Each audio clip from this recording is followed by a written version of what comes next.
And as I said, he's a lawyer. He's been practicing law for quite a long time in the Bahamas. How many years? Almost. Whoa. And as I said, he's done a lot of work with organizations relating to human rights. I know that he has, in my opinion, styled himself as a radical in our community. I know that I most recently appreciated his work on land reform. And I'm hoping that he will touch on this issue of land reform. I think it goes to the heart of the decolonization process. Over to you, Mr. Hanna. Thank you. Thank you. Thank you for your kind words, Mr. Stevenson. I really appreciate that. Coming from you, that's quite an honor, because I think you are one of my heroes of academic renaissance. I want to apologize, Brother Ian. This is the paper I'm going to give you. I didn't realize how I was going to be part of a broader panel, so I wrote more than I could deliver. And I don't even know if I can deliver this what I have in time, but I'll try my best. The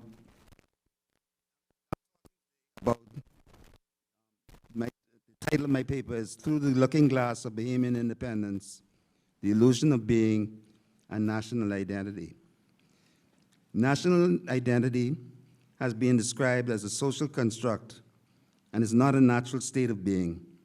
It's a direct consequence of common points in the daily lived experiences of ordinary everyday people, such as, amongst other things, national symbols, language, colors, history, blood ties, culture, music, cuisine, and media. Identity is always something constructed in discourse rather than given some given sociological or biological essence that preexists representation. Driven by external social influences, national identity becomes embedded into personal identities by one adopting beliefs, values, assumptions, and expectations which align with their national identity, with such national beliefs and values becoming personally meaningful, incorporating them into their daily lived experience practices.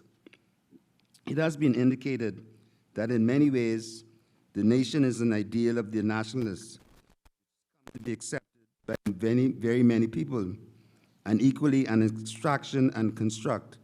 Nevertheless, it cannot be defined apart from the conceptions of the nation entertained by nationalists and other participants. For these conceptions reflect the experiences and processes of the historical and present situations in which so many find themselves. Our review reveals the need to navigate fault lines and illusions which mask the absence of empowerment and sovereignty of the Bahamian people and nation, and the ever-present and ongoing conflict between genuine aspirations for national independence and sovereignty, and ongoing conflict and cultural authenticity on the one hand, and the Western globalized economic agenda driven by the IMF, the World Bank, which is designed to ensure the primacy of the economies and cultures of our former colonial masters on the other. In the context of Nigeria, but equally relevant in our present discourse, Chinwezu points out that our present malaise is the cumulative effect of a century of misdirection, which was not the fault of our ancestors directly because somebody conquered them and imposed an alien and alienating system on them. Our former colonial masters trained people because they needed clerks to help them exploit us. As Chinwezu contends, that's why they brought the schools. They didn't bring the schools to help us survive. The people who designed the present system did not do so in our interest. They came here to destroy us, and some of the structures they brought in, we have foolishly adopted as our own, and we can't see beyond our noses to realize that what they have given us is poison. and that we should throw it out and find something else. We haven't reached that stage in our understanding of our situation, so we perpetuate the ruinous system that the British left behind. He asserts that the IMF, the UN, WHO, the World Bank, and the WTO are enemy institutions. He indicates that we are at war on every front, and we don't even know it. And they use our national agencies to dictate government policies, down to the last detail. None of our budgets are devised without abiding by the framework that the World Bank and IMF impose before it is allowed to be written up and announced, and we are allowed to implement it. He points out that Nyerere called it the International Ministry of Finance. I call it the Imperialist Ministry of Finance. That's what the IMF actually is. In the old imperialism, they would send a white governor to come and run your affairs. And while they began sending their agents, whom you appointed as consultants to your presidents and to your Ministry of Finance to coordinate, oversee things for the imperialists, now they have locals whom they have trained and brought up, and you just make them your Minister of Finance and Central Bank manager, or this or that. So your own people are now running the provinces of their empire for them. That is the disaster in which you are. The neo-colonial frame of reference is central to concepts of national identity. In this regard, Sister Nicolette Bethel laments that like in other Caribbean countries, such as Jamaica and Trinidad, which have rich written literary traditions essential to the formation of national identity, in the Bahamas, there's a virtual absence of written literature, which makes the formation of genuine national identity problematic. However, it's important to consider the contention that the focus on the Anglophone, internationally disseminated cosmopolitan novel within post-colonial studies has resulted in a failure to explore the transformative and political power that culture can exert as a performative mode through genres such as poetry and drama and song. In this regard, poetry has the potential to be a national form in societies with limited literacy, such as East Pakistan and Bangladesh, due to its capacity for oral dissemination, particularly because of its capacity for oral dissemination. Chakrabarti suggests that it is the sounds, rhythms, and melodies of the performed spoken language which can pierce the veil of a reality and that contains material and other forms of deprivation in order to create a sense of the national sublime, which makes orally recited poetry such a powerful collective mode of expression. In the context of the formation of national identity in written literary works, it's being indicated that in parallel with the classicizing of the new languages of government, a particularly significant form of nation building in both India and Ireland was development of their literary canons. Rabindranath Tagore, in respect of India, and W.B. Yeats, in respect of Ireland, both played major roles in the development of their respective countries as imagined communities. Their literary careers played out against the background of the struggle for political independence, while their work fed an appetite for pseudo-nostalgic conception of the nation, a conception that appears to have global appeal. Bethel indicates that our cultural voice, rather than speaking to us as a people, is framed as so as to speak to others. This reflects what Brother Ian Gregory Strawn refers to as an inferiority complex, with so many viewing the Bahamas as less real as a nation compared with the neighboring United States of America. This is a direct consequence of our tourist-based economy and the marketing of our cultural form, including Junkanoo, and our music as part of the Bahamian experience for tourist consumption. Our stories told to outsiders have traditionally stood in contrast to those told to Bahamians. Bethel points out that the vast majority of Bahamian revenue is generated by interaction with foreigners, and that the main industry is tourism, banking, and foreign investment, depending at least in some measure upon the Bahamas representing itself as an up-to-date and technologically advanced. She states that The concepts which are the stock and trade of the Bahamas presentation of itself to the outside world, the domain of not of actors and preachers, but of Ministry of Tourism, describe an alternative Bahamian identity. Central to this identity is the image of paradise for the tourists, the idea of the exotic destination, the tropical wonderland, for the investor, the tax haven, the sunny clime. These images, though divergent in some respects, nevertheless have one point in common. Bahamians are rarely prominent in them. In this paradigm, images emerge of all true Bahamians speaking dialect, with shared diets of fish, chicken, and various native dishes. Most prominent among them, the so-called national delicacy of conch, ignoring the reality that a significant element of the population, including Rastafarians and Seventh-day Adventists, have diets that do not include these so-called delicacies. Bahamian conversations about culture take place in the form of debates, conversations and talks, with discussions taking place on stage, in pulpits, at political rallies on the air, but rarely carried out for any considerable length of time in the printed media. As we are advised by Sister Nicolette Bethel, the one exception are the newspapers, which are known for printing verbatim the content of politicians' speeches, and which publish letters to the editor, which often take up discussions and render opinions in written form. Nevertheless, she points out, these images, which are officially conjured up as representative of the Bahamian national identity, are in so many ways ineffectual markers of national unity. Strawn critically concludes that the era of colonial governance produced an alienation from the very land in which they lived, and with the Bahamian dreaming of one world and living in one that was meaner and cruder. The social historical context of the dehumanizing era of the enslavement of the Africans and the consequent disempowerment of Black Bahamians is a crucial consideration in our search for the essence of Bahamian national identity. In this regard, it's important to reflect on the preamble to the Bahamian Constitution, which declares that no man, woman, or child shall ever be slave or bondsman to anyone or their labor exploited or their lives frustrated by deprivation, which is a tacit reference positioning the Bahamian nation and people within the historical contextual roots of slavery and the slave trade.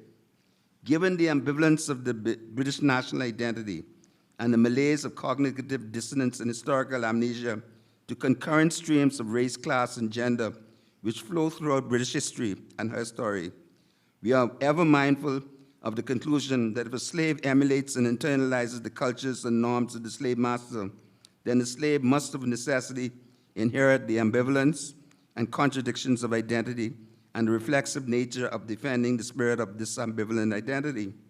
Strawn indicates that the Bahamian problem of place is further complicated by the fact that Afro-Bahamians descend from slaves who have never wished to come to this country, who had a home that was elsewhere in Africa. The loss of Africa contributes to a sense of restlessness and a lack of connection with the land among the Caribbean people. We are a people, in other words, who mourn the loss of that which we never knew, something in an American context Michael Dyson refers to as the ash heap of disharmony. In this regard, Strawn concludes that despite universal suffrage and independence, the formerly enslaved and colonized people still do not feel that they are in full possession and control of the institutions that employ them, of the economy that feeds them. The state is not the same as the community in the eyes of the people. Rather, is often viewed as an adversary, something to use whenever possible, but more importantly, something around which to maneuver from one's individual best interests. There's little thought of hurting the nation with one's illegalities, one's mediocrity, indiscipline, or low productivity, only of helping oneself and one's family and avoiding the law. All for me, baby. These circumstances contribute to disregard for the landscape among many, a lack of reverence to the place for which they walk. Strawn advises that this is characteristic of a people who still feel no stake in the place in which they find themselves, no need to ensure its preservation for future generations. The rampant pollution and widespread disregard for historic buildings and land formations attest to this. It is against this backdrop of this tradition of colonial and neo-colonial negation of their own landscape rights to exist as a real place, against this tradition of disinheritance and the sense of exile while at home.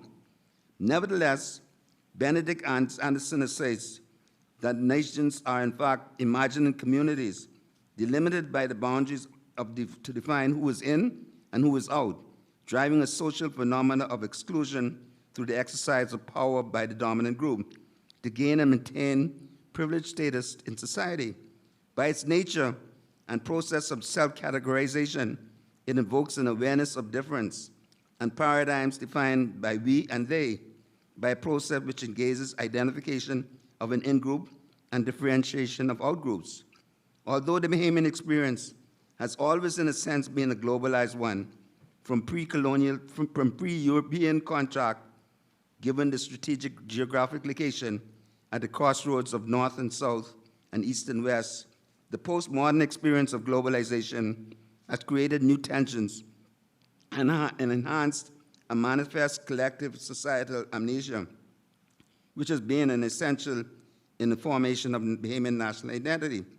However, in our present discussion, it is important to bear in mind the station by Stuart Hall that the Caribbean is a place of distinctiveness, where nobody is in the obvious sense at home, where everybody is to some extent dislocated, which is a very modern experience, a sense of dislocation of having many origins and coming together from different roots, and nothing remaining which is fixed and stable over a long period of time.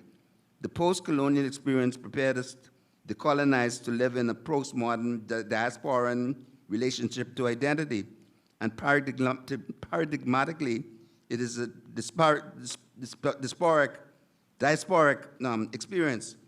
And as migration has turned out to be the world's historical event of late modernity, the classic postmodern experience turns out to be the diasporic experience. As we are reminded by Stuart Hall, knowledge, whether ideological or scientific, is the production of a practice. It is not a reflection of the real in discourse, in language.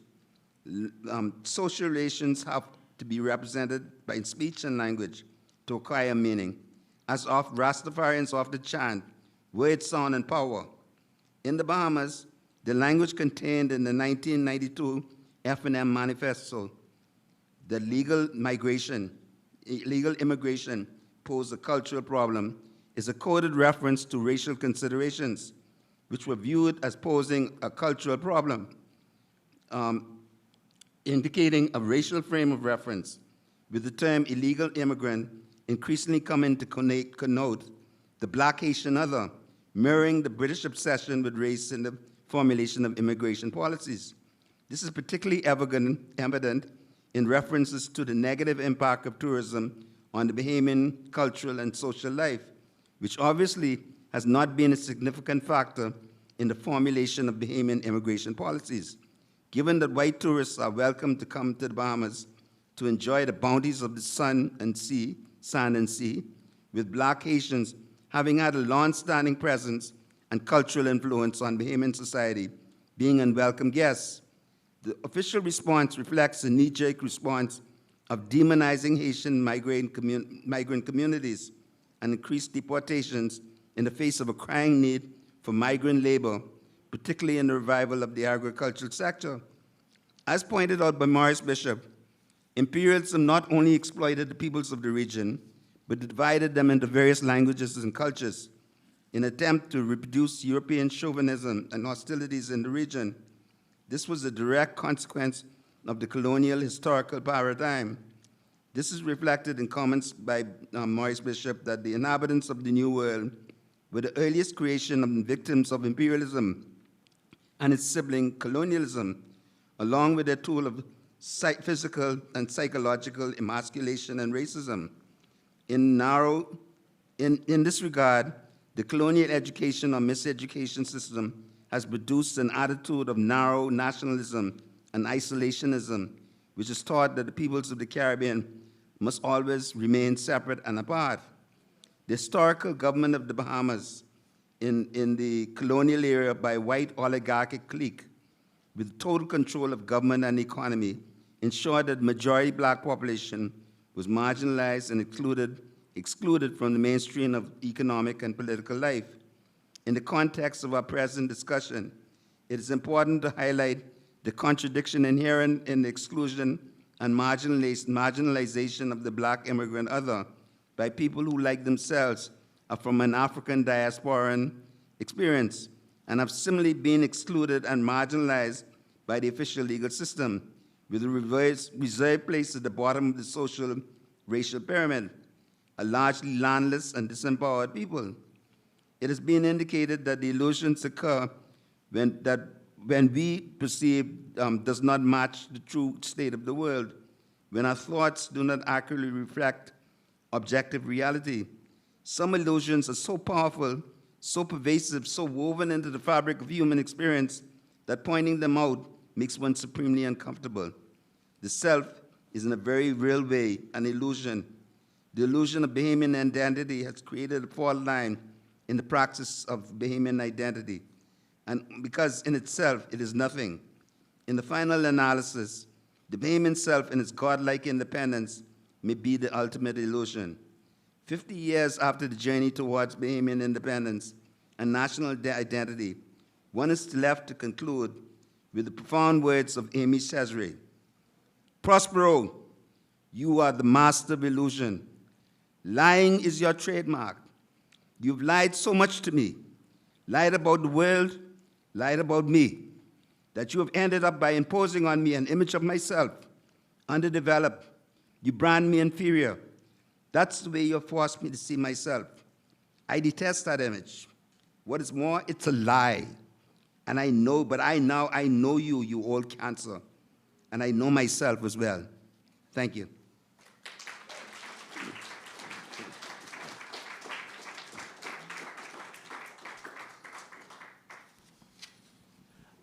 I think, audience, we're going to leave questions until the end, and if that's okay with the organizers. And I'm sorry if I know I stretched the time. No, you were fine. Thanks. So I've been tracking you on my telephone. Okay. Do you wish to stay here on the? No, I could Yeah. my son could. Okay, our next presenter is Gina Rogers-Seeley. She will be joining us virtually. I'm going to call her Gina. We're friends. Gina is an independent filmmaker and director working in the area of documentaries. Her latest documentary is entitled Two-Faced Gender Inequality in the Bahamas.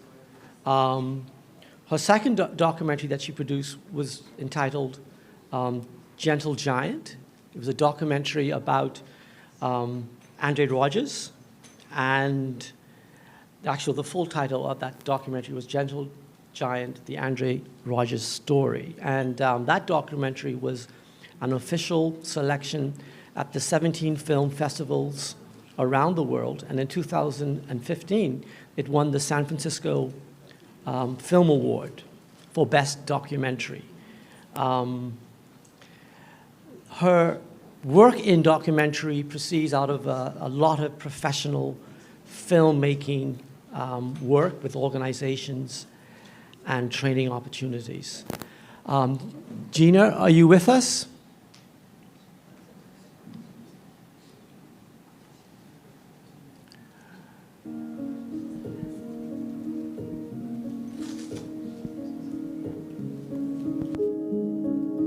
We are overrun with sexual predators, but even worse, we are overrun with people who protect them. He took a PVC pipe because I questioned him whilst I was 7 months pregnant, and he hit me across my stomach with it, pushed me down on the bed, and he would rape me.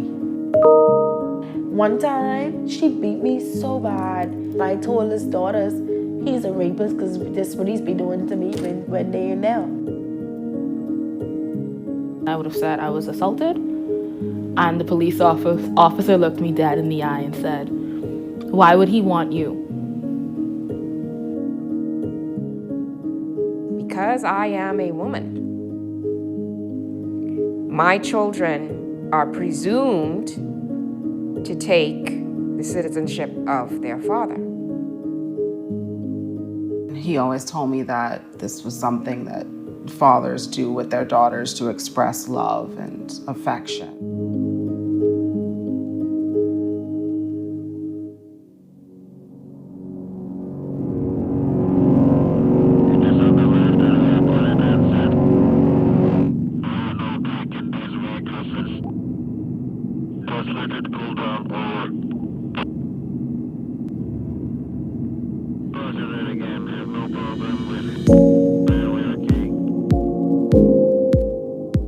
In 2015, when American astronaut Scott Kelly looked down from space and declared the Bahamas the most beautiful place from space, he was in fact reiterating what most of the world already knew.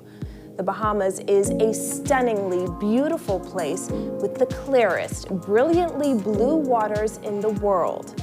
This beauty has drawn millions of tourists to its shores, but most visitors rarely think of the people that serve them, the ones outside the cloistered resorts and cruise ships that call this place home. Perhaps we've helped to cultivate this illusion. Not many people realize that Bahamians have outperformed the country's size of 400,000 people on the world stage.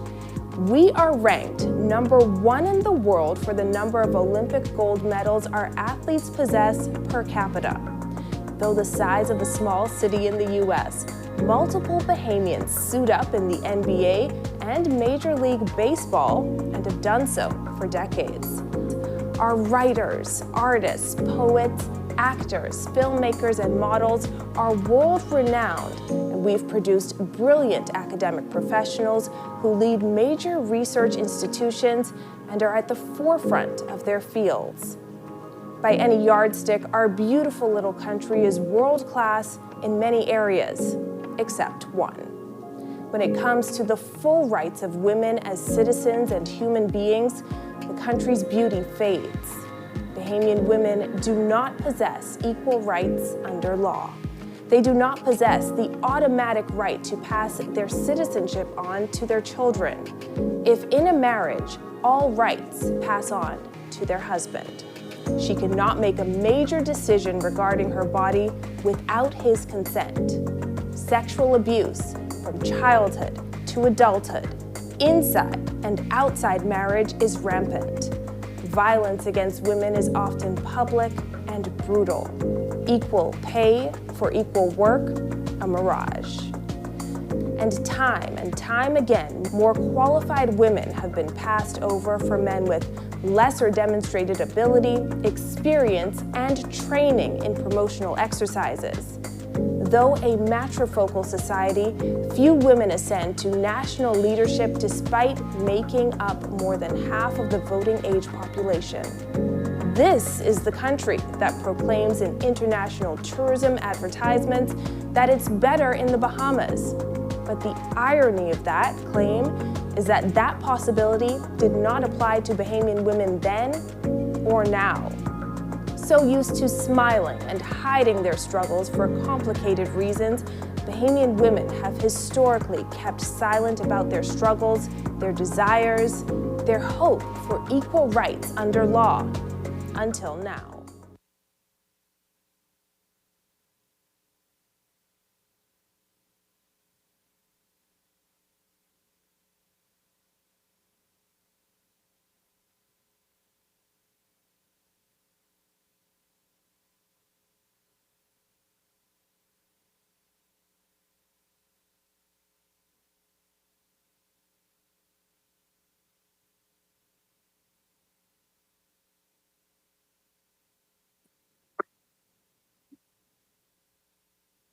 Good morning, everyone.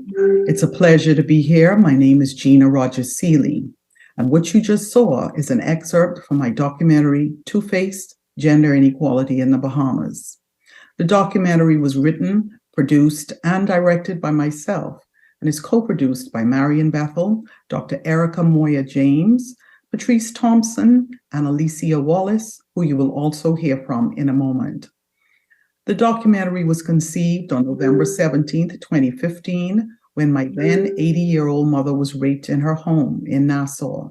And in early 2020, when we were all trapped in our homes as the COVID pandemic began to take over our lives, 10 women got together during a Zoom call and officially gave birth to this feature-length film. The documentary is called Two-Faced: Gender Inequality in the Bahamas, because it specifically explores the fact of how hypocritical successive governments of the Bahamas have been, signing on to numerous international treaties, vowing to grant Bahamian women equal rights in this country, and then turning their back on them and doing absolutely nothing while our women suffer. We specifically go into detail of how some 30 years after the Bahamas ratified CEDAW, the Convention on the Elimination of All Forms of Discrimination Against Women, vowing to specifically deal with the discrimination inherent in the Constitution of the Bahamas, yet after 2 inadequate attempts at referenda, which is needed in order to change the Constitution, we are no better off today than we were when we became independent 50 years ago.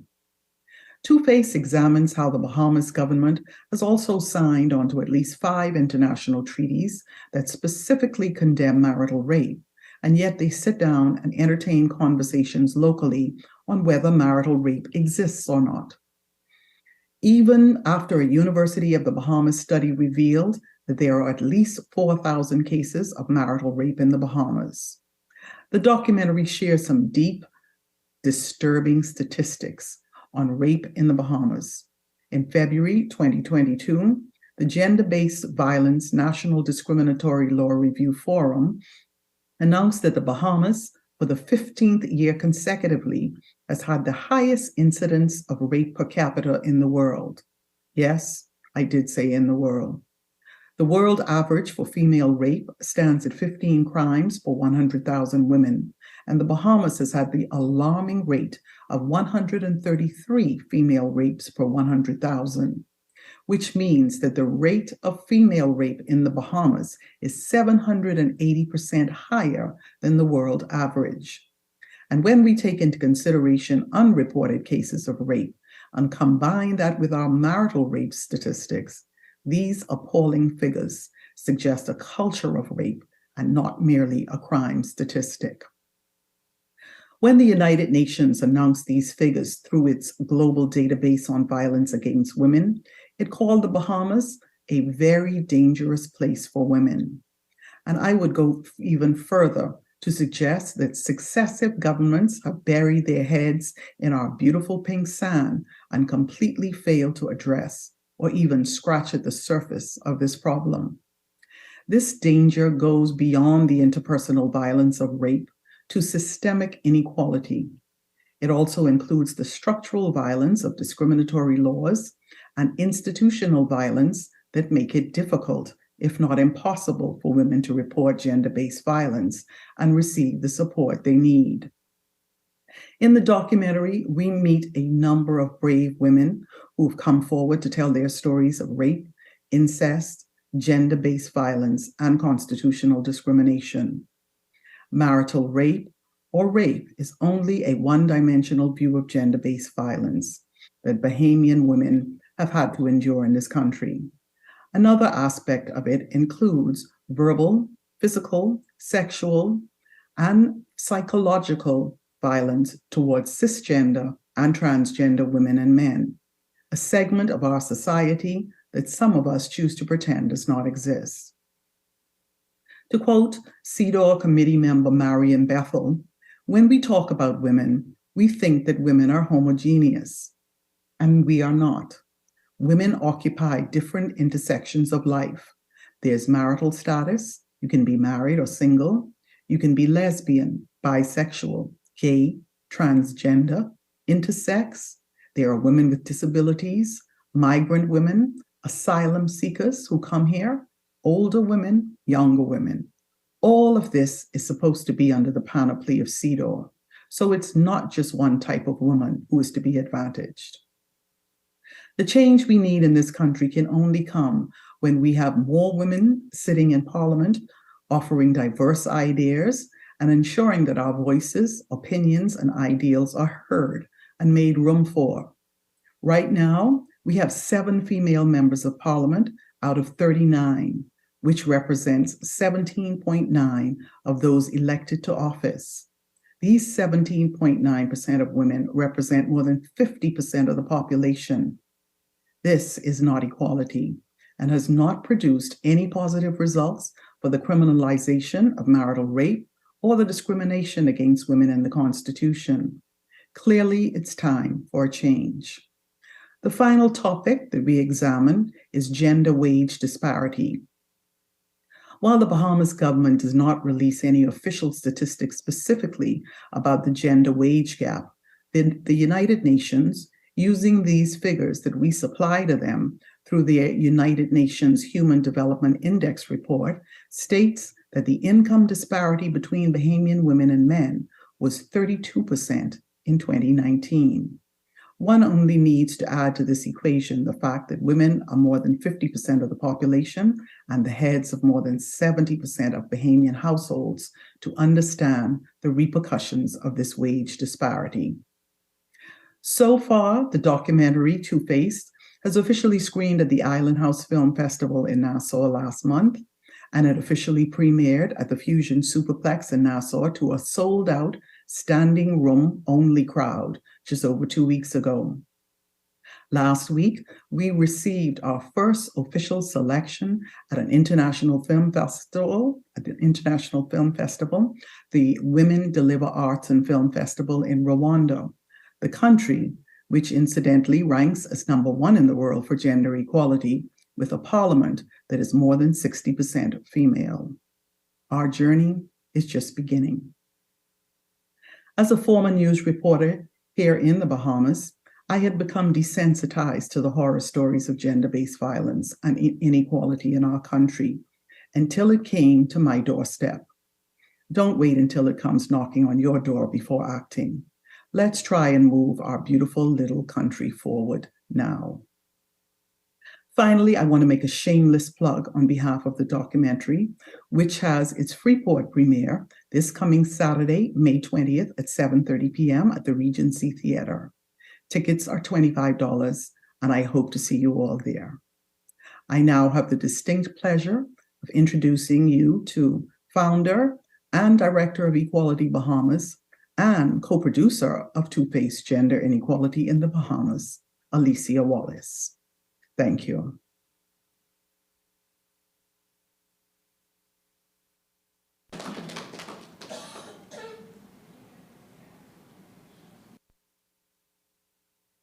Good morning. Now that you have seen a little snippet of the documentary Two-Faced Gender Inequality in the Bahamas, and you've heard from Gina Rogers-Seeley about the project and some of the issues that are taken up in the documentary, I'm going to talk a little bit about Equality Bahamas, which is the organization that I'm a part of that was founded in 2014 and focuses on gender-based violence. Our work at Equality Bahamas looks at gender-based violence in a pretty broad way. So we're not just focused on domestic violence or intimate partner violence or sexual violence, but expanding beyond the interpersonal violence to look at structural violence, which means that we are looking at the law, we are looking at policies, and we are engaged in advocacy every single day at the national level as well as at the international level to get the government to acknowledge its obligations and to follow through on the commitments that it makes to the people of the Bahamas, but often makes in international spaces like at the United Nations. I want to talk a little bit more about CEDAW as well, the Convention for the Elimination of All Forms of Discrimination Against Women, and just note that we are coming up on the 30th anniversary of the ratification of CEDAW. That will be acknowledged, not really celebrated, but acknowledged in October of this year, 2023. And since that's really rapidly approaching, Equality Bahamas has decided to do a series that zeroes in on the articles one at a time.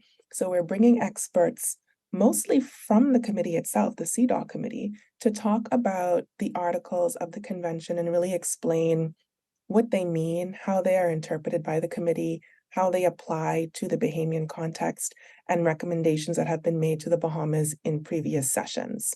Our next session in the CDAW Convention Speaker Series will be held on Saturday, May 20th at 9 a.m. the Bahamas time, and we will be joined by Nayla, who is a former member of the committee, who usually took the lead on Article 14, which is the one on rural women. And within the Bahamian context, when we talk about rural women, we're largely talking about women in the Family Islands, people who have a different level of access to resources and services and programs than we tend to have in New Providence, where the capital is located, and in Grand Bahama.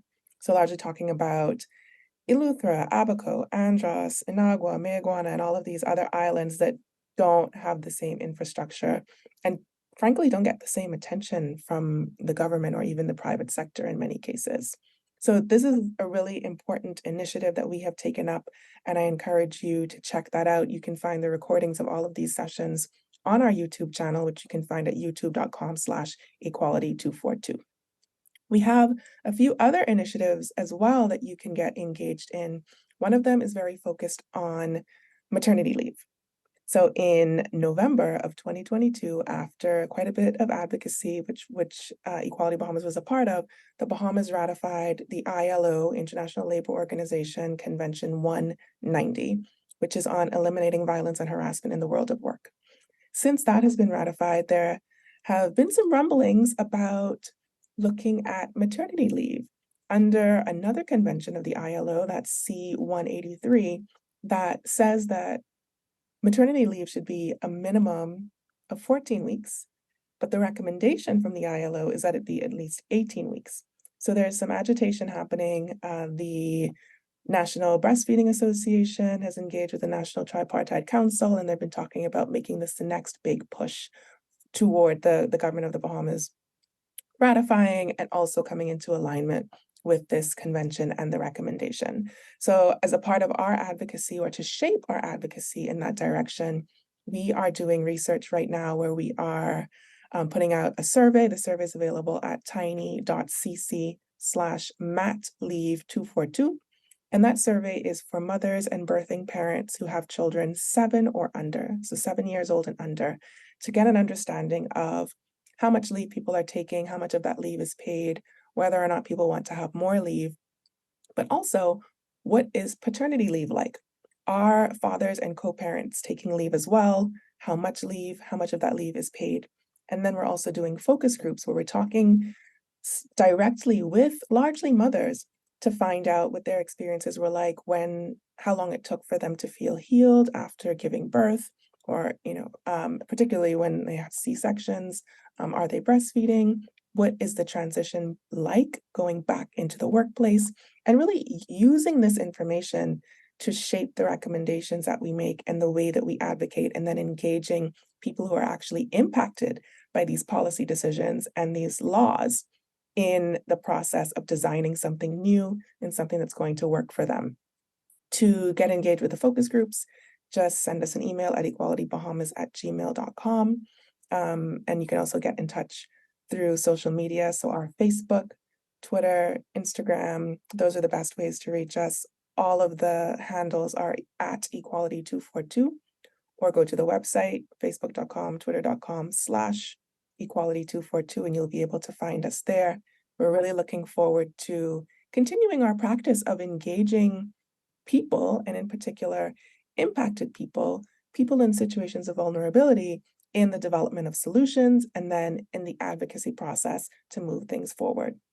So these are just 2 projects that are examples of ways that we are trying to connect with community members and be led by community members to enact change, and doing it in a very holistic way, a really well-rounded way, so that we're making connections between issues, between people's daily lives and experiences, and gender-based violence, and expanding our understanding of gender-based violence and how it is connected to gender equality, and ensuring that we all have access to our rights to live lives of freedom and dignity, and where we can actually have choices, not just be restricted to one or two options, but have true choices so that we can build the lives that we want and that we all deserve just by nature of being human beings.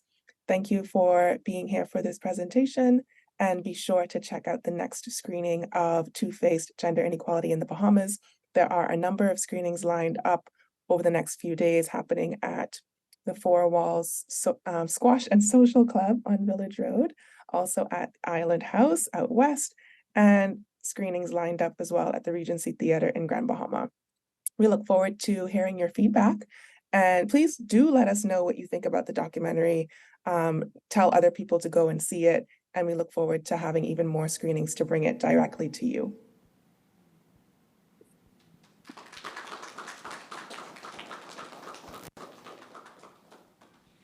Thank you, Alicia and Gina. Our next speaker is Dr. Donald McCartney. He holds a doctorate in management in organizational leadership from the University of Phoenix. He's an educator. He's held senior positions in a number of different government departments. And I think most appropriate to his presentation today is that he has mentored many young men in the community through various organizations. He is now the educational management and leadership consultant associated with the organization Motivation Incorporated. Dr. McDonald?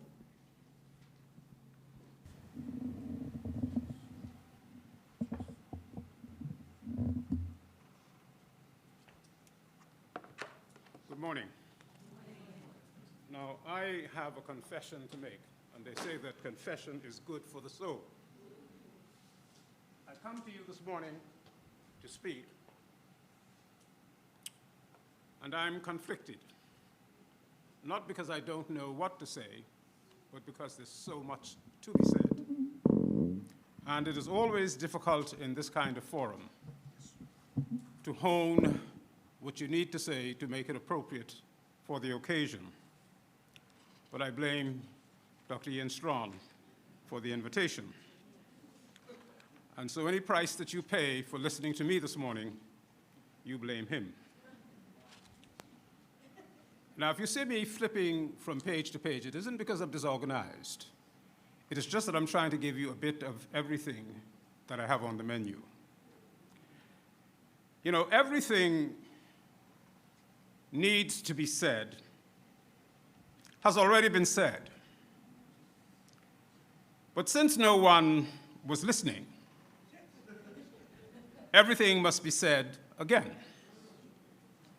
And that came from a gentleman by the name of Andrew Gide, and I believe him implicitly. Much of what I'm going to say to you this morning has been said. But you know, we are tended to be a recalcitrant people. And because you're recalcitrant and you won't learn from what is said before, you're going to hear it from me again today. And I hope you take that in the spirit in which it is given us. And I'm not chiding you. But you know, the 10th July 2023 will mark the celebration of the 50th anniversary of the independence of the people of the Commonwealth of the Bahamas. I think that 50 years is an appropriate time to reflect meaningfully on a national, in general way, to examine the state of black men, black young men, and boys who reside in the Commonwealth of the Bahamas. Though I dare say, once every 10 years would be an even more appropriate demarcation. Now, one might ask, why is it that you're focusing on black men, black young men, and black boys?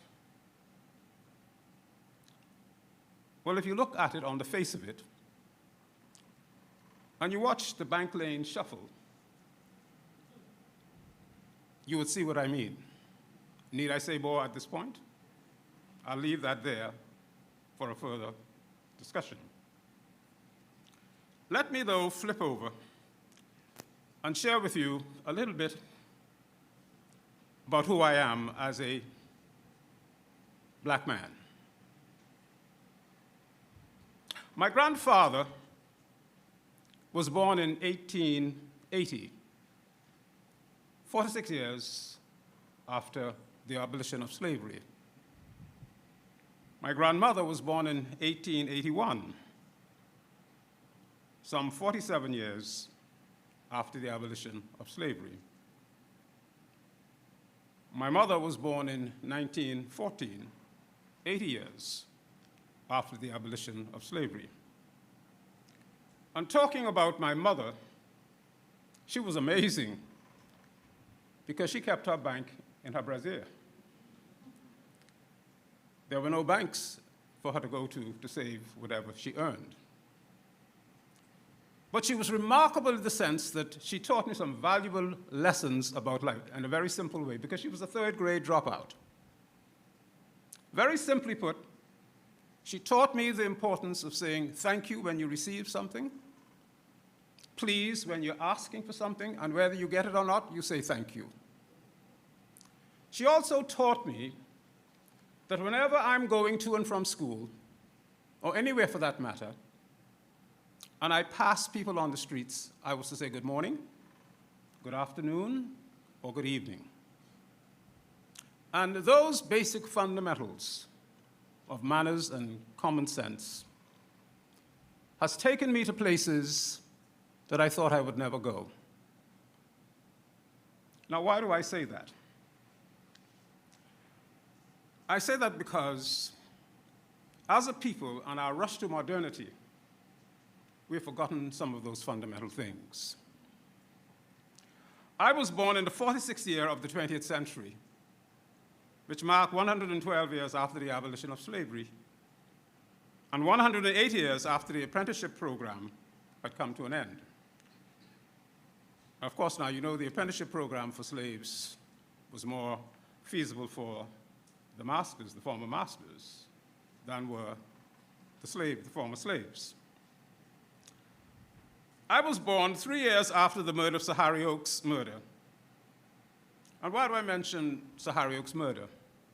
When I was growing up as a boy, when you mentioned Harry Oakes, everybody would tell you, shh, because it was a murder that was not solved. It was thought that certain people had done it, but you weren't supposed to talk about it.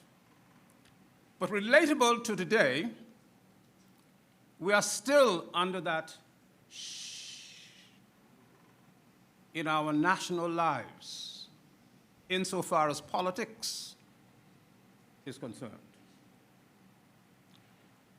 Continuing, I was born 4 years after the Burma Road riot took place. I don't think we yet understood the significance of the Burma Road riot. It really had nothing to do with politics. It had all to do with economics. People wanting equal pay for equal work. It just so happened that it was one of those areas in our history that was the precursor for what was to come later.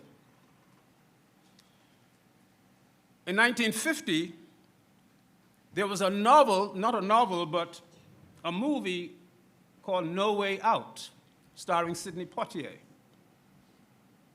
And the government of the time sought to have that movie squashed, because it was a movie that indicated how blacks were conducting themselves to get a better life.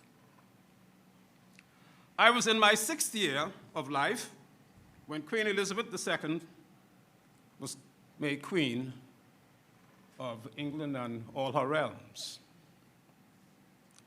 In fact, it was the same year that I entered preparatory school. It was called Southern Prep on Wolf Road, just opposite Cumberbatch Alley, under the stern gaze of a lady called Cassie Kinnear, who was a Grand Bahamian.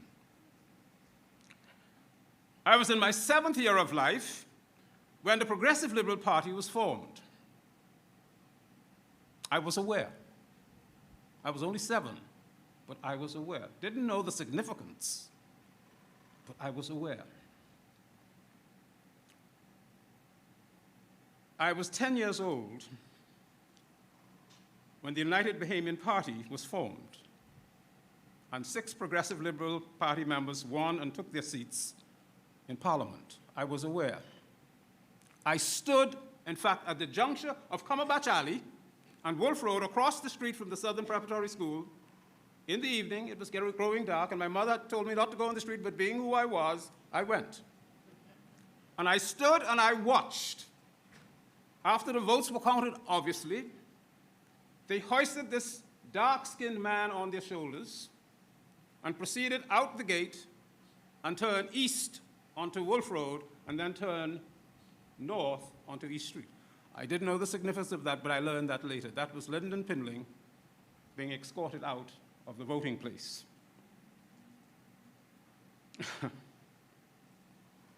I was 12 years old when the first and only general strike of the Bahamas took place in 1958. I was aware.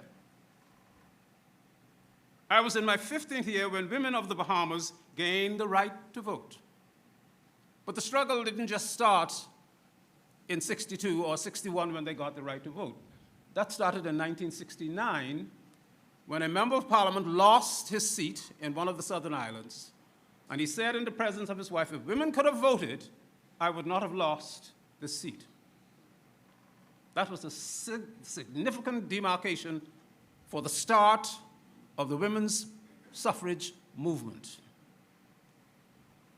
Continuing, you got to pardon me, I said I'm conflicted, and not because I'm afraid, but there's just so much that's bubbling within my soul.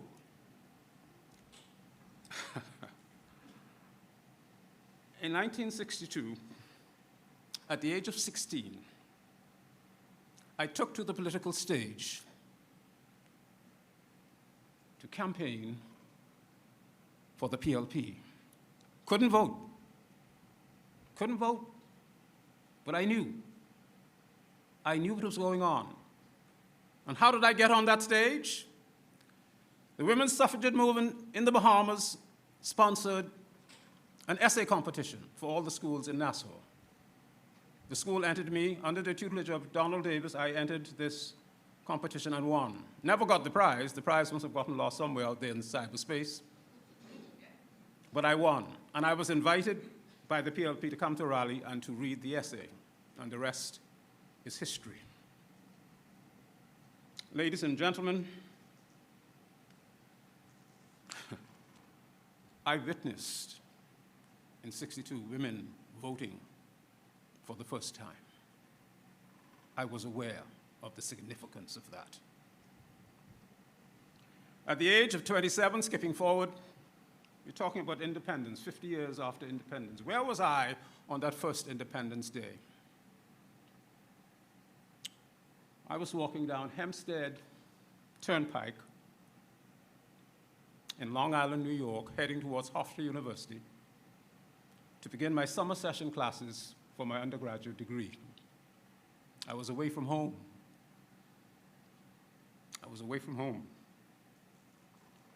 But I thought it was appropriate that I start my studies so that I can come back to the Bahamas,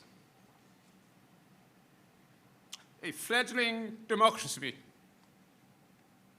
to make contributions. Pardon me, please. Alas, that was not to be. I am now a qualified Bahamian, and I'm in what I call a personal voluntary exile from my country because of victimization. And this is 50 years later. In a country where I was promised that there will be equality for all. That was in the first booklet prepared by the PLP, that they were there for all Bahamians. In fact, ladies and gentlemen, if you look at the names of all of our political parties, it's a deception, you know. Progressive and liberal. Do you realize the strength and the enormity of those words? United Bahamian. Uniting who? Come on now, let's get it. Let's get it. It's time that we get it. Free national movement. Come on now. How progressive, how liberal have we been? How united have we been? How free have we been? Tell me, and I'll tell you. You know and I know that we've been anything but progressive and liberal, because if we were, that video clip that you saw a few moments ago about women would not be happening in this country. The young man who spoke yesterday about his concerns in not loving the Bahamas would not have had to stand up and say that, if indeed we were progressive, liberal, and united and free. Come on now, people. Wake up. 50 years later, and where are we? The majority of us, we're still afraid to speak out. Our young men, unfortunately, are running rampant. Rampant to the extent, and this is not in my script. I told you I'm conflicted, and I am going to speak as I feel the urge to speak to you today. We have a serious problem in this country, particularly when it comes to the status of our black young men, and black boys in this country. And unless we move to address it, we will all be running for the hills, even though there are no hills in this country really to run to. What a sad state of affairs, 50 years after. You see,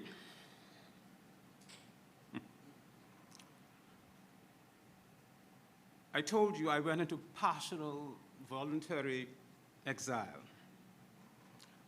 And I did that because the promise and the overarching premise of emancipation, the Burma Road riot, the founding of the PLP, the UBP, the general strike, and all of those overarching events have yet to become reality-based. 50 years later, and they're mere words because they look good and they sound good on a paper. We have more young Bahamians. Certainly, I'm not among the young Bahamians. Don't let me fool myself and don't let me fool you. I'm into my 77th year this year. But there are too many of our children who are going off to schools and not returning. I have two daughters. One lives in Atlanta, the other one lives in Arizona. Why did they come home? They had the wrong surname. Ladies and gentlemen, you know, like I tell you, I'm going to speak to you in an unorthodox way today. I have a script, but I'm not going to be too mindful of that script. The script will be good when I give it to Dr. Ian Strawn to publish. But you see this document here? This document that I have here speaks to the interdiction attempt, July to November 1969, by the Bahamas Public Service. I was interdicted. And why was I interdicted? Because the staff had what they call a stick-out. I was running a passport office in Grand Bahama. And July is the worst month in the year that you can come to the passport office. You know what I'm talking about. And so the staff did a stick-out. I didn't know that they were going to have a stick-out. Couldn't open the office. Well, cut a long story short, I was accused of closing a government office. And within 2 days, or a day after the event, I was interdicted. No one ever asked me any questions. So much for progressive and liberal, so much for united, so much for free and national. You follow where I'm going, all right? But let me continue. Let me continue. You see, our political parties have taken credit for the important events in our history. Some events are considered PLP events, and some events are considered F&M events, but never really called as Bahamian events that causes every Bahamian in the Bahamas to want to take place. So the question still is, where are we 50 years into independence? A lawyer was here yesterday, and he spoke about an experiment that took place in a lab when he was in high school, and how when they placed a straw or some kind of string into that experiment, there was a coalescence of that particular the elements onto that string. What is it? Are we as a people 50 years later coalescing or clinging to? What are we clinging to? Tell me, what are we clinging to? Something that has not yet come to fruition. When are we going to wake up? You know,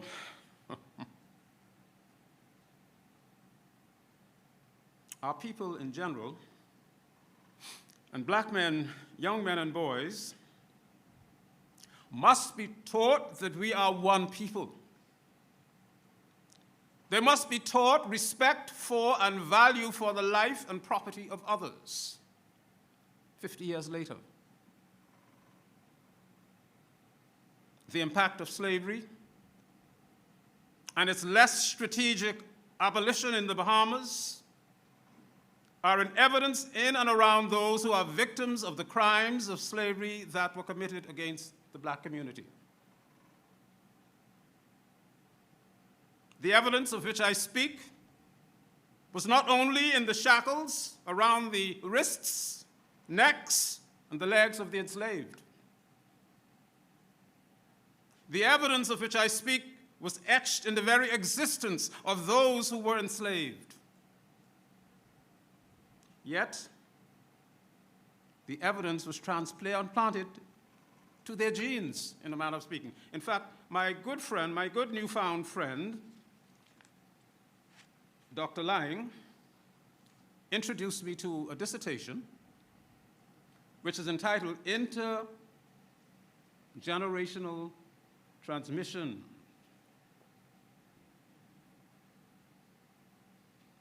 of Trauma. What we were traveled through our ancestors to us in the way they lived and the way they trained us. I'm not blaming them because it came out of slavery and its abolition. You see, the story must begin to be told of who we are as a people. Where did we come from? Where were our roots? What type of lives they lived? We don't tell the stories. In our rush to modernity, we have forgotten the stories.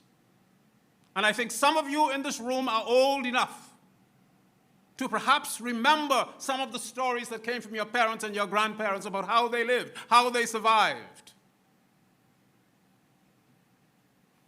The fallacy is we have a generation who feels that change in the Bahamas, history in the Bahamas, started in 1992.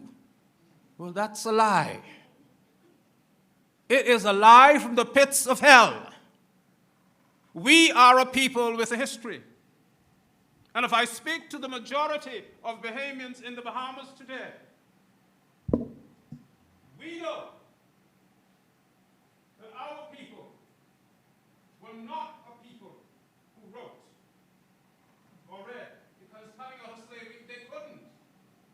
So they told the stories verbally, and they passed them down to their children. And they were supposed to be passed down to us. But what have we done? my fellow Bahamians. We have trashed those stories. And then we send our children off to school in the United States of America, not knowing who in the hell they are, and when they come back to us, we can't recognize them. Are you with me this morning? This is serious business that we are about. This is a representation of academia, and a part of academia is supposed to bring these things to the fore, to re-educate, so that we can begin to appreciate our roots and who we are. I am proud to have been born in the 46th year of the 20th century, because I learned the struggle of life from my mother's knees. There was no social services. If you didn't have it, you worked for it. And what have we morphed into 50 years after independence? Take off the in, and what are we, many of us? What are we? Dependent. We look to government for everything, and you know you have to be careful, because sometimes governments love to have a people who depend on them for everything. And that's what we have become. If you wanted to go to school back in the day, your parents joined the ASU. There were no scholarships as such.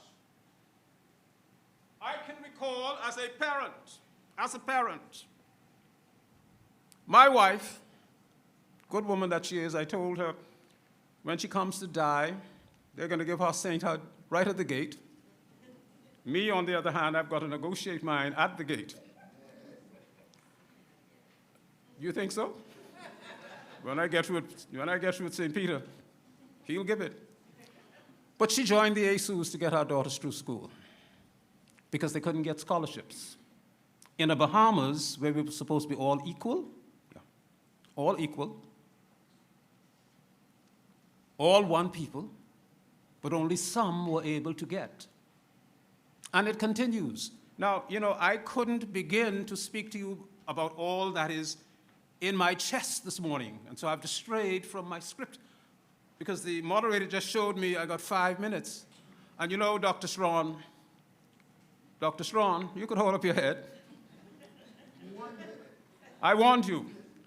And I'm going to say to you, Dr. Strawn, you know, you all have to have something called visiting professors who come back to the university and sit with students in that university and teach them some things that I'd like to have done this morning.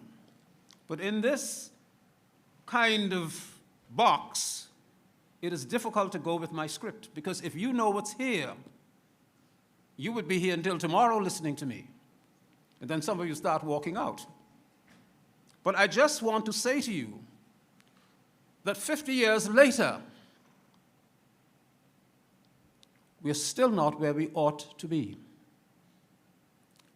And I don't want us to go away from this place after shaking our heads and applauding what has been said without taking some action. There are a plethora of problems out there that we can solve. The women's issues, the issues with our black men, our black young men, our black boys. I remembered when I wrote the paper, which is the basis of my presentation that I've not even touched, and I will not touch. I dare not touch because he's looking at me with steely eyes. I submitted that paper to the then minister, this was 2007, for his consideration. He responded to me. He said, "You're only dealing with one race." And I said to him, "Go to Bank Lane on any court day and you tell me how many other colors do you see of Bahamians walking the Bank Lane shuffle? And if you see a plethora of white Bahamian males walking that particular walk, then you have a case. Until then, Minister, you need to shut up." And so, ladies and gentlemen, even though I strayed off my script because I realized that I'm under strain and stress, and I'm a bit too old now to be under this kind of strain and stress, I'm simply saying to you, there's lots of work to be done. We've got to go back to some basics and to teach our people their history and where they came from, their independence, and what they did to survive. Stop this dependence on government. Stop the fighting from within, because we've turned inwards on ourselves. We are a diverse people, and the Constitution makes provisions for diversity. It says every Bahamian, no matter what, is entitled. We need to get back to basis. Thank you for the short period of time.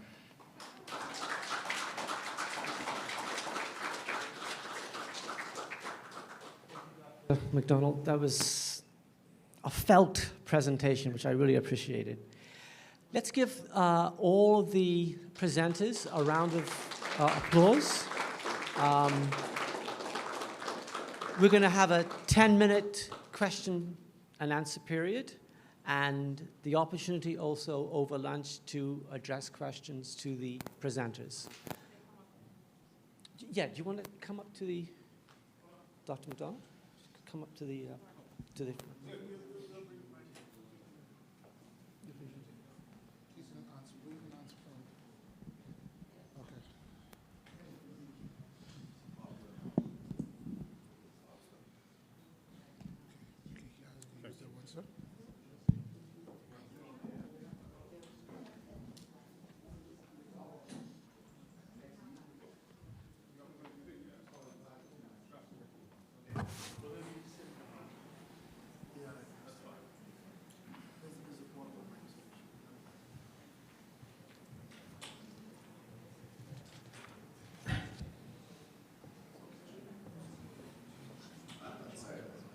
Yeah, you can move that chair.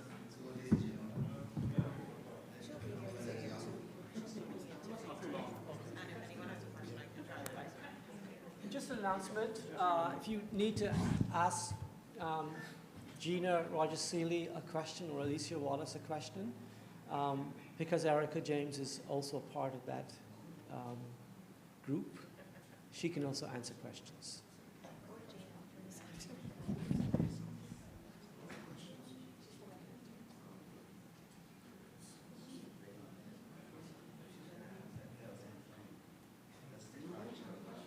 Any questions?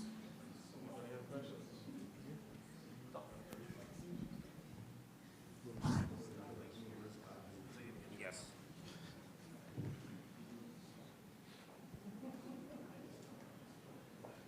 Good morning. I'm told I'm supposed to stand here in order to ask this question, so I'm here. So I was intrigued by this notion of your grandmother having to use a bra to keep her money. And I thought to myself, I should be so fortunate to have a bra.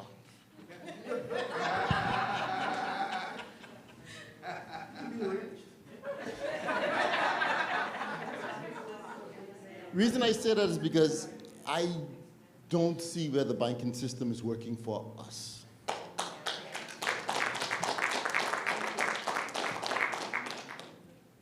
I'm going to say this as truthfully as I can. I was fortunate to have been serviced with a dormant account fee at the bank. I was thinking the irony of a dormant fee. What else will they think of? Yeah? And then the newspaper said that there were $90 million in dormant accounts. I saw it the other day. And I was thinking to myself, there must be a mass rape and pillage when you extract fees on all of those accounts. But somehow it's able to happen. Then I thought back to when I had a mortgage. I had to pay a commitment fee. They had my life insurance, they had my job, they had everything. But I had to pay a commitment fee. I also paid the legal fees. The legal fees, when I read the document, only protected the bank's interests, but somehow I enjoyed the fee. Your grandmother was in a better position, sir, because I cringed at the thought of having to pay these fees in a banking system. I was thinking to myself, Strange. The irony of it is, the down payment is coming. The down payment I had to pay to get this mortgage. And then today, when I listen to the advertisements on TV and whatnot, I don't need a down payment if I can get a car, if I can get furniture. Things that depreciate when the purchase is complete. So I think that the system is still working against us. Yeah? I don't think we're any better off today. So I agree with you when you say we nod our heads and we applaud today, but my question is, what do we do for something like that? How do we approach the madness that the banking system pretends to be for us? Thank you. My question. Question for me? Absolutely, sir. All right, thank you. It wasn't my grandmother, it was my mother who had the banking in her bra. Okay, but that's all right, still relevant, all right. I think, as I see it from my vantage point, we still have not yet understood the power we have when we move together on an issue. And we don't seem to have what we call staying power when we do protest in this country. We do it for 9 days, and the leaders of the country already know we don't have the staying power. We're going to carry on for about 9 days, and then we're going to go away and continue to do what we're doing. Governments are there to service the people who put them there. And in lesser countries with lesser resources than we have, I have watched governments fall when people take over and go to the House of Parliament and say, this is it, you got to go. And if the people of this country take to the streets in a non-violent way and go to the House of Parliament and say, this is our house, we want you to vacate immediately. You talk about a mortgage. You don't pay that mortgage. They give you a certain amount of time, and if that time is up before you begin to make reparations, you're out of that house. Therefore, the people's house must be taken over by those who own it. But we don't recognize our united power. For all of the acronyms for the parties that we join, we still are not getting the service out of them that we deserve. And I think until Bahamians understand their power in the marketplace, you will continue in this particular position. I'm not talking about violent takeover. I'm talking about being consistent and having the passion for what you want to have achieved. It's in us.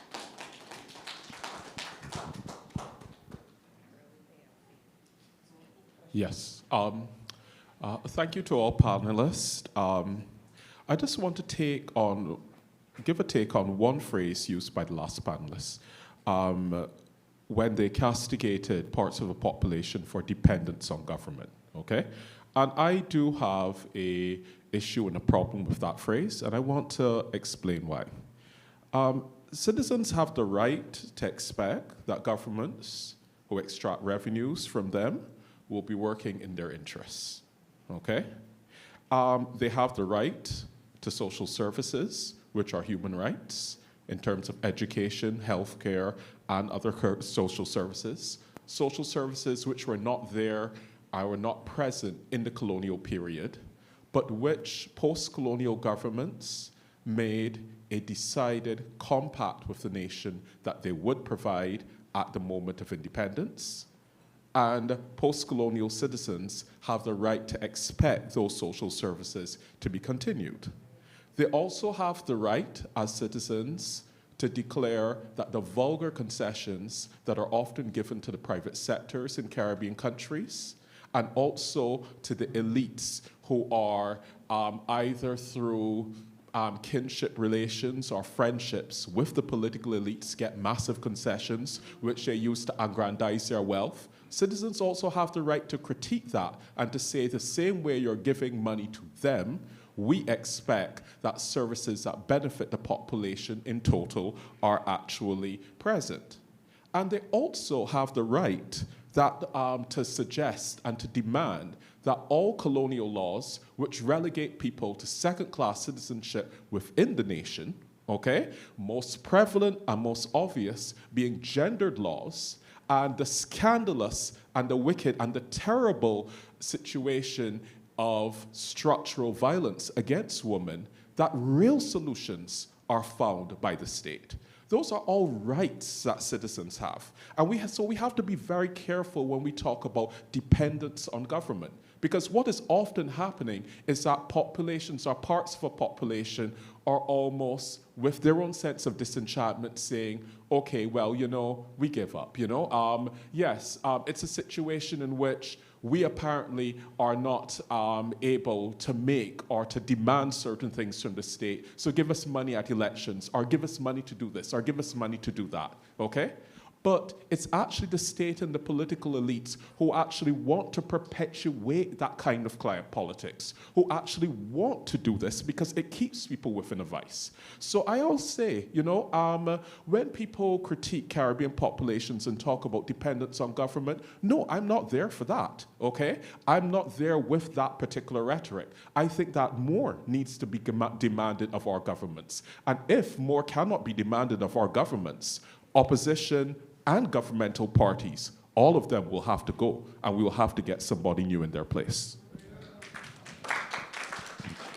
You know, when I spoke to that particular issue which you've addressed, I was thinking of Maslow's hierarchy of needs. I have 2 children, and when they were under my purview, I had a responsibility and an obligation to provide what they needed. It was my job as a parent to get them to the stage where they can actualize for themselves and do for themselves. Now, with that said, any responsible government would take on the responsibility of looking for those who are unable to take care of themselves. But when you have a mass crash on government's resources as a matter of course, that is a problem. We must have people who have been actualized to basically take care of themselves, but when they can't, then government steps in. So I wasn't saying that people should not get, or people are not having a right to, but the government has a responsibility to help people to actualize, to reach their highest level of potential. And when that fails, then those persons have every right to call upon their government for assistance. That's the point that I was actually trying to make, and of course time doesn't permit you to elucidate. Thank you both, very enlightening. I recognize the theme, color, class, and colonialism. But there's something I heard today and last evening that didn't come through, was caste. Can either of you or both of you address that aspect of our situation here in the Bahamas? Because I think it's relevant, because you talk about those people who get stuff because they are of the right political party, or get stuff because they of a nepotism, and there is such a thing as caste, and I want to know, how does it fit into our society? Because I see it, but people think, oh, it's something relegated to India. No, it's very present here in the Bahamas. Can both of you please address that? Yeah, thank you. Yeah, I think I agree with you. Caste is really a British thing. You know, the caste system of India served the purpose, and it wasn't discriminatory as it is in its present state. Colonialism created the caste system that India now experiences. And we have a caste system, it's more of a nepotism that we have inherited. And part of it, you know, I mean, just falling upon that point about dependence, and that the discourse that just took place. I think part of our dilemma is not solved by marching and taking over Parliament and creating more caste, as you put it. I think part of the dilemma is to create empowerment. And I think that's what Brother Donald was speaking to, is empowerment.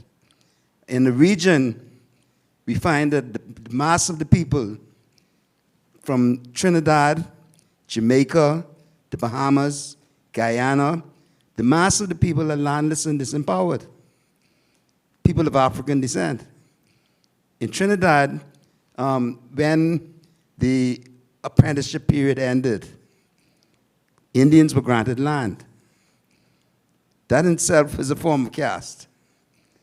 African descendants after slavery were not granted land. So in Trinidad, Africans who possess land squatted on it.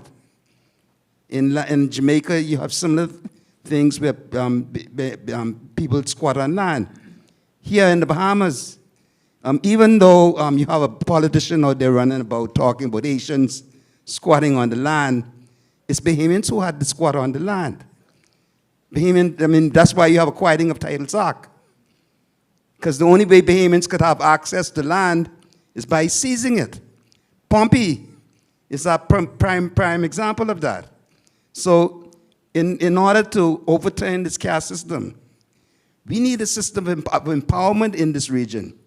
I agree with my friend that we need governments to provide the services that people we can expect them to provide. But at the same time, we need to be empowered to produce and to control our economies. Some time ago, Carlton Francis went to America and they searched him, and he came home and he shut down the airport. For 3 days, no tourists could come, no tourists could leave. When he went to the House of Assembly, everybody was on him. He's one of my heroes for this arc, because he made a speech where he said, we're on a path now where we're going to have cars, air conditioning, we're going to have the nice things in life, but on this path, we will never control our resources. There is land, the natural resources will be owned by others, and we'll be their employees. We'll have nice cars, we'll have air conditioning, and that's what you have today. A landless and disempowered people, subject to caste, where we can look for the patronage of political parties to get the wherewithal what we want. Dependency, that I think Brother Donald was really speaking to. And what we need is a state in this region, not just in the Bahamas, because it's a regional problem. We need empowerment. We need the people to own the land. We need the people to control the resources. We need to, Brother Gervan from Guyana spoke to it constantly. You know, the bauxite should be controlled by the people of the region. In this land here in the Bahamas, our tourist industry should be controlled by the people. But here in the Bahamas, our industries like a banking, you know, this banking system that brother talking about, the bra, you know, I need a bra too. My breast's getting big in old age. But at the end of the day, we don't own the banks. These banks are owned in Canada. And all of the profits from these banks go to Canada, not recycled to us as a people. So Carlton Francis then said, you know, there's another path. We could return back to our fishing roots, start from the very basic beginning, building up a nation, giving the land to our people, letting the people own the resources, and it's going to take a long, hard struggle, a long, hard road, but eventually we will own the country. We will eventually have air conditioning. We'll eventually have fine cars, but we won't be employees. We'll own the resources ourselves as a people. I think if we look at this region and the Caribbean, I think this is our dilemma. This caste, the caste that Europe has cast us in this role as dependents, rather than owners and inheritors of our own land and resources. So, you know, I agree with what the brother say, you know. This government takes my taxes. I'm entitled to whatever I'm entitled to, they should deliver. They promise it. I don't want money at election time. I don't want a piece of land at election time. I want to own my resources as a person. I want to be empowered to create industries. I want to be empowered for the resources for my children to stretch on for generations to come in perpetuity. Not just for generation to generation, but forever. The people of this land supposed to own the Caribbean should be an empowered people to control the land, to control resources. And that's why what the brother spoke to last night, these 7 points of our empowerment. This is within that framework. And that's why it resonated so deeply with me last night. The 7 points of liberation, all power to the people. May I, for one moment, I want to deal with a part of what you asked when you stood up to make your point. But before I do that, I don't know how many of you are aware. You talk about empowerment. When majority rule came in 1967, for 2 to 3 weeks in this country, there was not one crime reported. And that was because the people had great expectations of the new regime. But unfortunately, as time progressed, that was lost. That was a momentum that the new government coming in had, which they didn't take advantage of. The fact that people felt that confidence that there were going to be relatively good changes made for their benefit. Secondly, Madam Godet, you talked about this business of people getting because they belong to a particular party. It is a problem in the country. Let's call it what it is. When the new government comes in, of course they bring in, any government can bring in people that they feel will push their programs. I have a problem with that. But when it becomes wholesale, when almost an entire floor on a ministry is brought in by the MP on that floor, in that ministry, that is wrong. Because what you're doing is you're diluting the public service. You're bringing in people who don't understand what the public service is all about for political reasons. Hence, the public don't get the service that they deserve. Because their attitude is, Mr. So-and-so, bring me here so I don't have to do this and I don't have to do that. Again, it's merit. And any government coming in, yes, they would bring in some top advisors and people to ensure that their programs are followed through. That's understood. They say, what is the winner takes the spoils in many instances, all right? May not be a good system, but at the same time, we cannot go along just giving out positions because you happen to campaign for a particular person. And when we do it on a wholesale basis, the country suffers.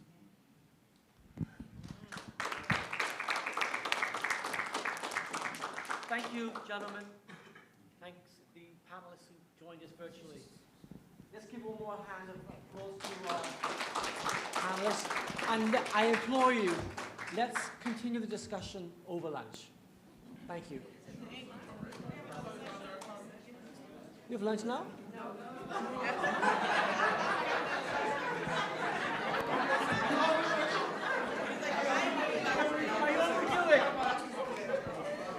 So thank you.